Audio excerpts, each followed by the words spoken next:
Hello there. Welcome to a new video on a particularly fresh channel that hasn't really delved into Elder Scrolls related lore in the past. So I'm very eager to just give it a try. If you like the video or have any questions regarding the points I made in the video, be sure to hit me up on Twitter. I'll put the link in the description below. With that being said, this video mainly outlines the everlasting dilemma most players come by whilst playing Skyrim. And that question is, who does the Reach truly belong to? The Reach, a particularly controversial hold that was subjected to an extensive chunk of exploitation due to the constant shift in its occupiers, Altmer, Breton, or Nordic. Why the constant wave of conflict that we see throughout the Elder Scrolls V Skyrim? What is so exceptional about this lithic and craggy terrain the Reachmen used to call home? As of the events that conspire in Skyrim, the Reach is still under Nordic domination, and considering the reputable defiance the Nords always display and displayed in the past, it won't be an easy feat for the enemy. In this case, the enemy are the Forsworn. But who does the Reach truly belong to? As to properly set the story up, we have to accordingly get accustomed to the Reachmen, or well-known Forsworn, and the traditionalist Nords that ruled over the province called the Reach. The original tribesmen of the Reach stem from High Rock. They are part Breton and part Nord, and have been waging war with the Nords of Skyrim over the Reach for centuries. But there are a bunch of oddities amongst them, and they remain vigilant about the fact that they don't consider themselves as Bretons anymore, probably due to the extensive interracial breeding that occurred once they emigrated to Skyrim. Skyrim has many holds that contain a vast amount of complex history, the Reach holding a position of utmost importance to the victor and ruler over it. This was pretty apparent to the original Reachmen. The Reach was firstly inhabited by the Dereni hegemony, an early elven kingdom, first established within High Rock in the First Era, acting as a feudalistic society. Most of the Bretons that were created as a result of human and elven interbreeding either remained loyal to the indigenous elves, or went off to join the now so-called Reachmen or Forsworn, mainly due to the poor treatment of Bretons in High Rock, forming a tribe-like group that operated throughout the mountains of High Rock.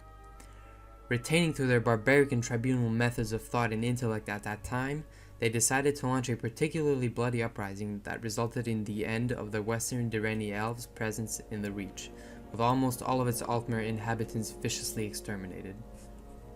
The Reachmen ruled satisfactorily as an independent kingdom, with minor Akaviri invasions and civil tensions amongst themselves after that uprising, all until the Second Era. In the year 852, where Tiber Septim eventually reconquered the Reach for the newly founded empire, and forced the original Reachmen to live under its rule. Not much is known about the Third Era. The Reach and its populace remained peaceful, but begrudgingly accepting the Empire's statute. The Reachmen still weren't treated equally, with Nords mainly undermining and harassing their kind, history sure does repeat itself, and forbidden worship of their gods, which led to the establishment of the current Forsworn organization, which is an organization that holds true to the original tribunal approach of the Reachmen, Daedric sacrifice, bloody rituals, all of that nonsense, with the added focus of terrorizing and instilling fear into their Nord occupiers, thus trying to bring back their once independent kingdom. And this organization will prove themselves as a spirited force to be reckoned with during the Fourth Era. The end of the Great War against the Aldmeri Dominion in the Fourth Era proved to be the greatest feat that the once glorious empire had to face. Legionnaires suffering a heavy blow in numbers, along with an excessive uppercut to their overall morale. The current emperor from the Mede dynasty had no choice but to recall most of his legionnaires from all of Skyrim's provinces to defend the already devastated imperial city from further ravagers and enemies.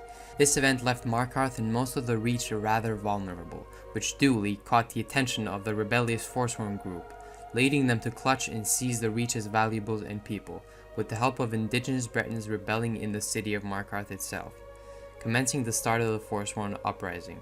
The Forsworn uprising surprisingly led to a peaceful time span of 2 years, from the year of 174 to 176 in the Fourth Era.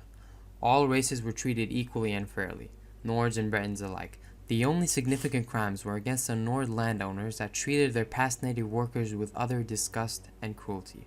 All of this led to the Reachmen rightfully so instilling their own laws and legislations that would again lead to an independent kingdom of the Reach. This independent kingdom favored the Emperor's objective, with him having no men to spare for a successful reclamation of the Reach, and knowing the extent of the Reachmen's willpower and strength, and most importantly, their current military force, all of that led to a peace treaty negotiation that would have acknowledged the Reach as a separate province, considering its current inhabitants. However, the former deposed Nord Jarl of Markarth, Hrolfdir, and his son Igmund were desperate to reclaim what they thought was and is rightfully theirs, plotting to take over Markarth and the Reach.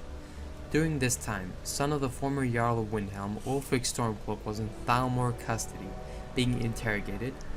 When the Thalmor finally learned of his usefulness and combat prowess, letting him intentionally escape out of their custody as to set him up to be a potential and inactive sleeper agent for future reference.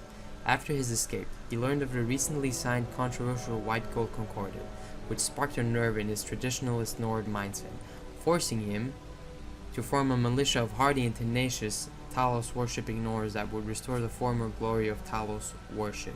Igmund and his father saw this as a prosperous opportunity to profit and take back what's quote-unquote truly theirs, enlisting Ulfric and his militia to march upon Markarth with only one promise in store: restoring Talos worship throughout the Reach. What soon ensued would be named the Markarth Incident. It marks a swift but borderline merciless battle, with the Reachmen completely being caught off guard by Ulfric's knowledge of the Thu'um and his militia's unstoppable courage, instilling an almost uncontainable fear into the Reachmen once the gates of Markarth opened. This battle and the aftermath defined and shaped Ulfric's barbarous nickname, the Bear of Markarth, with reports of the aftermath varying. Mostly all of the reports mention his sheer inhumanity, torturing remaining members and their wives, executing mainly all of the Forsworn generals and commanders, with a small exception being sent to Sidna Mine. This includes the former Forsworn king, Madanak. Although the aftermath might seem insignificant, Igmund and his father seemed oblivious to the fact that the Thalmor might find out, and they also had to give Ulfric something in return, a gift, which meant restoring Talos worship in Markarth. They surely knew Talos worship was prohibited, but they hoped it wouldn't reach the Thalmor. Highly ignorant, Igmund and his father were caught with their pants so far down you'd think they were hosting a local Dwemer pool party. The Thalmor quickly realized they were being played for fools and deployed many informants throughout every hole in Skyrim, even further establishing their presence in Skyrim as a countermeasure to the potential return of Talos worshipping. This wouldn't have been the case if the initial peace treaty between the Empire and the Reachmen was officially signed. After the Thalmor's discovery of the Markarth incident and the restoration of Talos worship in the city, they gave the Empire a hefty ultimatum: either another great war, or the imprisonment of Ulfric and widespread Thalmor presence in every province of Skyrim, which wasn't a debatable topic at the time, considering they were hit pretty hard by the war that ensued before. With the Bear of Markarth imprisoned, the Reach once again falls into the clutches of the Imperial native Nords. Now, this brings up a well-known dilemma in question: does the Reach truly belong to the Forsworn? I mean, the former Reachmen considered this their sacred piece of terrain, generations of Reachmen calling it their abode, their safe space.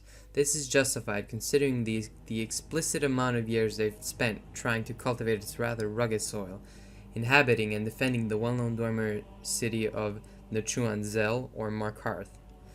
Also, the story of the Red Eagle, a legendary hero of the Reachmen and his will to protect his beloved homeland with all of his might, puts a rather needed emphasis on how loyal and resolute the former Reachmen were, by defeating the countless hordes of Cyrodiilic invaders single-handedly. I'm talking about Red Eagle here. Despite all of the oppression the Red Eagle and the Reachmen endured from the occupying force of Hestra, the former Empress of Cyrodiil in the First Era, they endured. The huge chain of silver deposits the Reach holds acted as a marvelous source of financial stability for the Reachmen and their kingdom, successfully securing them a stable relationship with traders and other races alike. All of this indicates to a rather reliable and tranquil way of ruling, which has been confirmed by numerous so-called outsiders that have inhabited the Reach in the past during their rule. As of the events that conspired after the Markarth incident, the Reach once again fell into imperial rule, which struck the remaining Reachmen fiercely, as one would think. But let's take a look at the Nords. The Nords have a relatively unfamiliar past with the Reach and its former inhabitants. They pretty much got the Reach served to them on a silver platter, not excluding the constant threat and devastation the former Reachmen or Forsworn tried injecting into them, the Nords never succumbed to it, which is a superiorly commendable fact.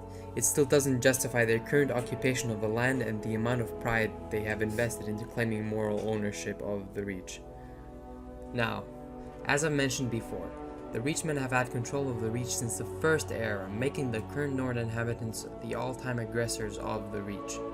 The savagery of the Forsworn that we see in the Elder Scrolls V Skyrim can by no means be rationalized, mainly due to the fact that the majority of the groups scattered throughout the Reach have been subjected to numerous pacts with Daedric entities and witches, rendering them slightly psychotic in their goal of taking over the Reach.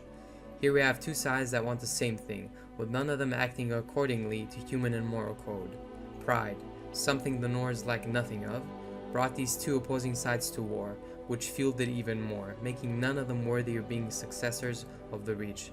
The original Reachmen, on the other hand, had a more pure and authentic cause, living independently with many races combined, free and authorized worship of most gods and Daedric princes, all to a sane extent, of course. All of this closely resembles a skewed but functioning democracy, which has worked out for the people of the Reach in the past. The Reachmen have withstood mostly everything that was thrown at them, and they will take back what is rightfully theirs.